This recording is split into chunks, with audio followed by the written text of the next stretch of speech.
Recording. Good morning, everyone. My name is Dara. My name is India. My name is KJ. And our in-service project is about the importance of SLPs to learn basic sign language. Oh, should we go to the next one? Oh. Okay, awesome. So for our introduction, we have, there we go. So picture this. A young child is in a speech therapy session. He's playing with a wind-up toy, but it stops moving. And then the child thinks, oh, he doesn't know how to make it go. And he's also nonverbal. So he signs the sign for help. But the speech therapist, she doesn't know this sign. As SLPs, we want to help all children and individuals communicate their wants and needs to others. To do this, we need to be familiar with the languages they prefer to use based on the clients we've seen. We will discuss how SLPs knowing basic signs will benefit our young and expressive clients. All right, our table content for today, we're gonna talk about what is ASL, who is the population that use ASL, how can it benefit them, learning ASL before graduating, how can you continue your education of learning ASL, promoting cultural awareness and advocacy, and learning basic sign language and references. All right. American Sign Language. American Sign Language is a complete natural language that has the same linguistic properties as the spoken language, with grammar that differ from English ASL, is expressed by movement of the hands and face. It is the primary language in many North American who are deaf and hard of hearing, and is used by some native speaker as well. So it's basically like any other language, not just you're from France, you don't speak like you speak French and that's it, everyone else can speak the same language and has grammar and all of that. All right. We talked about specifically how can you use sign language with kid with Down syndrome and autism spectrum. Down syndrome is also known as trisomy 21. It's a genetic condition that occurs when there's an extra chromosome called chromosome 21. And this extra genetic cause feature like the body and in the brain. Some feature include low muscle tone in the face, a small mouth with a large tongue, a shorter ear canal. And so basically these feature can affect their speech and language because they have like a large tongue into their mouth and it's hard for them to move their tongue and articulate the sounds. And some of them also have a hearing loss, can also affect them hearing the speech. So basically with kids with Down syndrome or adults, they can understand everything that you're saying. Again, it's just for them to express how they're feeling and for you to be able to understand them. The articulation difficulty has an effect with the low facial muscle tone and motor coordination issue. And the cognitive difference may have a slow learning speech, and some of them will have like a memory issue, especially short-term memory. And then again, the hearing loss can also affect the way in later in life they can have language. How can you use sign language in therapy? Remember that for some of these kids, sign language is just like an alternative way of communicating. The main goal is verbal communication. So you might use it simply like if you have to prompt them, for example, or like when you're doing activities with them, use it so that they're aware. Or when there is a parent in the session, help the client parent know the sign that you're using so that way they can use it at home. So incorporate it everywhere for them. And it also like help them be able to not just be frustrated when they have to say something and you're like ha ha ha all the time. They can just sign and you can understand what they're saying. And the benefits of using sign language for the little kids, sign help children communicate before speech is fully developed. It reduces frustration and behavior. For adolescents, again, it helps them support their communication, allowing them to participate in school, be able to have a friendship or like socially be active and help them with the confidence. You know, like if you're able to communicate sign, you're confident. But if you can't speak at all, you like just holding it to yourself and the confidence is not there. So yeah. All right. Switch over here real quick. All right, so I'm specifically speaking on at least autism spectrum disorder because that's a population we see a lot here. And so my first thought was, hey, how does the use of sign and how effective is it in helping our friends who might be nonverbal and or verbal help what's the word I'm trying to think of? Help their speech basically. So while we are familiar with autism spectrum disorder, it is I'm losing, I think. Here, there we go. It's just a neural difference characterized by deficits within their social communication and other aspects that we see within speech language pathology. So we know these deficits present all over the place with social communication, reciprocity, delayed acquisition of words, literacy, symbolic play. We can go down the list. It's everywhere and anywhere that these deficits might occur. So my question was, okay, what's the benefit of actually using basic signs, whether that's full sign language or the four main signs that we all know and love with our friends who are nonverbal? Well, we know that it one supports overall language growth. There's many studies out there that speak about how having access to language directly lessens and reduces levels of frustration, social breakdowns, speech anxiety, and like I said, communication breakdowns, because we can see with any of our friends who they might have an articulation disorder, a any disorder, where you ask them, hey, what did you say? You ask them that 100 times, they're going to get frustrated. When they don't have access to that language and meaningful language, there is going to be a communication breakdown. But once you give them an aspect like sign language or even basic signs for, hey, what do you want? Oh, I want more, for example, the basic sign for more. You can use that across context. And when you see that used within some of these studies, there are so many higher levels of access to that communication. So, but also, once they have access to that communication and some of their social skills, Logriaco, sorry, et al. In 2024 found that once they had that, it gave them aspects of social communication and social play with peers that they did not have before. So, but also it allows us to have support through prompting. When we target our goals, one of our aspects is if we're trying to target these goals, like I said, we want to be able to use these signs to prompt our child saying, hey, what do you want? Do you want more? Are you all done, for example? And it allows us to target our goals in those specific ways.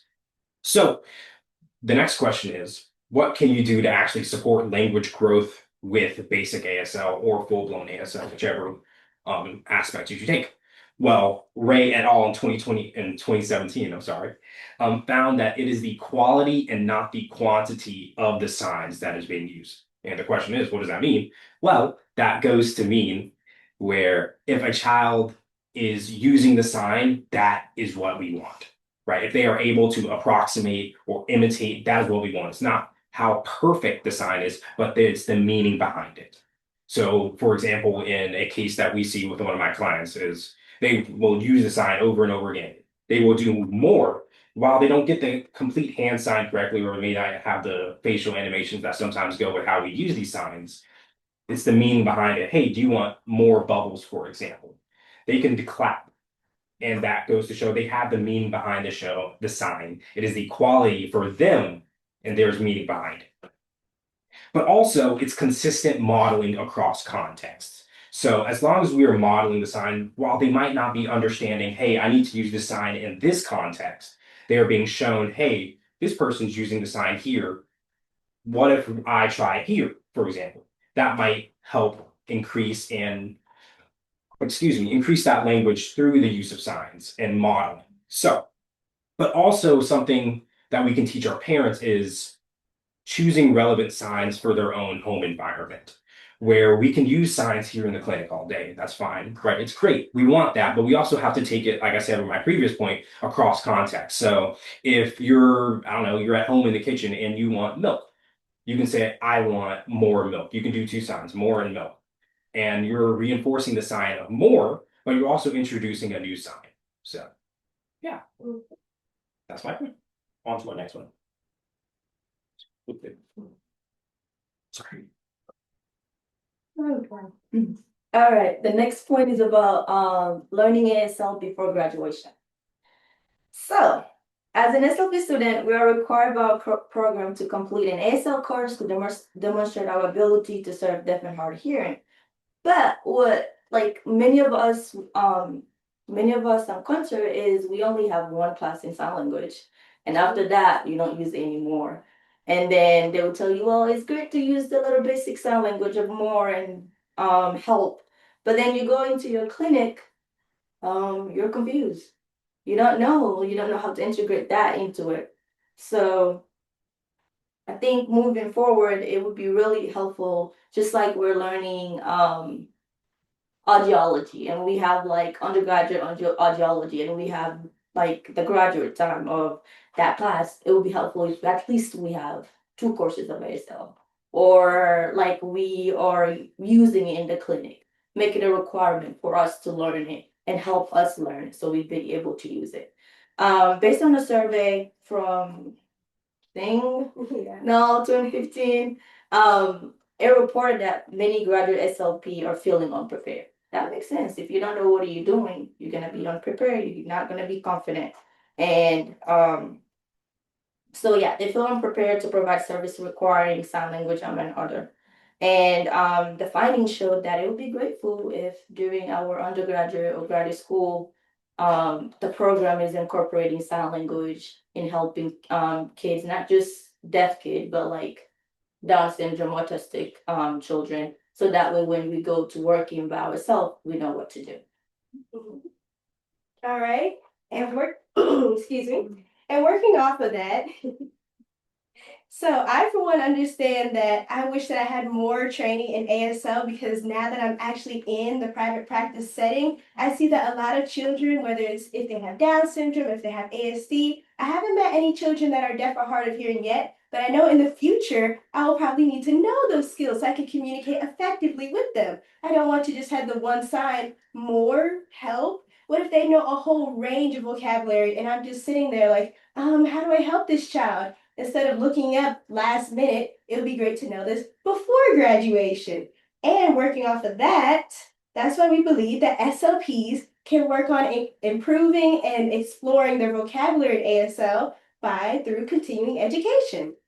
So, according to the American Speech Language Hearing Association, we all know as ASHA, an SLP must maintain their certification and state licensure by following the requirements listed in the ASHA certification maintenance standards.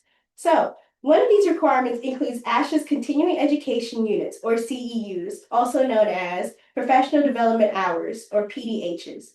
The purpose of CEUs and PDHs is to ensure speech therapists and audiologists are up to date with current research and continue to develop their knowledge, skills, and treatment approaches to provide the best services to our clients, whether they're young, whether they're middle aged, or the geriatric population, anyone in between. Now, to maintain ASHA certification, SLPs need to earn 30 professional development hours, or PDHs, or 3.0 ASHA CEUs every 3 years. To adhere to ASHA's requirements, SLPs can review ASHA's online catalog to find CEU courses about learning ASL or other related topics, because I know that from my searching through it, it can be a little limited sometimes to find a class specifically for how do I say this ASL sign for this, or how do I create sentences using ASL. But there can be also other related courses relating to ASL for those clients. And this may include providing interventions, evaluations, or just getting to learn more about those who sign. Okay, let's continue on. Alrighty. All right.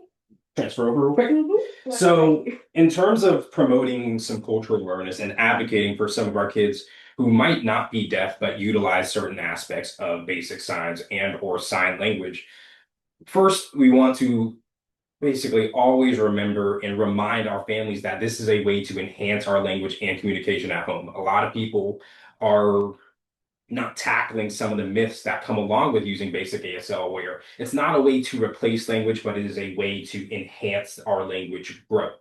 But also, we want to have at-hand resources for basic ASL. That is the number one thing that we can do now, right? We can have, hey, here are some of the most basic ASL signs that you can use now that you can learn quickly to build that language at home. but also we want to advocate and find ways for our children and clients who utilize our basic ASL, whether that's through resources connecting them with deaf individuals who might be more knowledgeable in more aspects of sign language or deaf culture that they might align with. And lastly, we need to help our educators, whether that is our administration, families, children of deaf individuals, and our nonverbal kids, find this accurate information about language, literacy, and developmental milestones that might be different and or coincide with some of those that might align with deaf culture, ASL, and the use of it. So, yeah. All right. And then we also have some basic signs to know. So included on the handout, you can see on the front that we've included some of them, such as on the screen, we have hi, we have bye. Of course, we usually know those. Then for some of the ones that we've typically seen in our sessions at least, we do more, we can do help. What else? We have all done. I know that's really used a lot during the end of sessions. Then we also have please, thank you. We love using that one to teach manners and thanking others for helping us. We also have I'm sorry if the child did something that they know that they shouldn't, and we're like, it's okay, let's just say you're sorry. We also have eat. I know for looking at cards that we have an apple or an orange, I'll say, ooh, an apple, eat, eat. And I might show like some farm animals like, the pig wants to eat, give him apple. Then we also have go, like ready, set, go down the slide. Then we have help, as I said before. Also, for children that are very young, such as those still learning the early developments of language, we also always want to encourage them to communicate with their parents, like saying mom, saying dad. And then we also have open. I know that's a fan favorite in the clinic. Open the box, open the drawer. And then we also have stop. So when the children see this, we know it's time to stop. Let's move on to another activity. And that is our references. Do we have any questions? There we go. None. And thank you. Yep. Great job. Well, thank you. Thank you so much.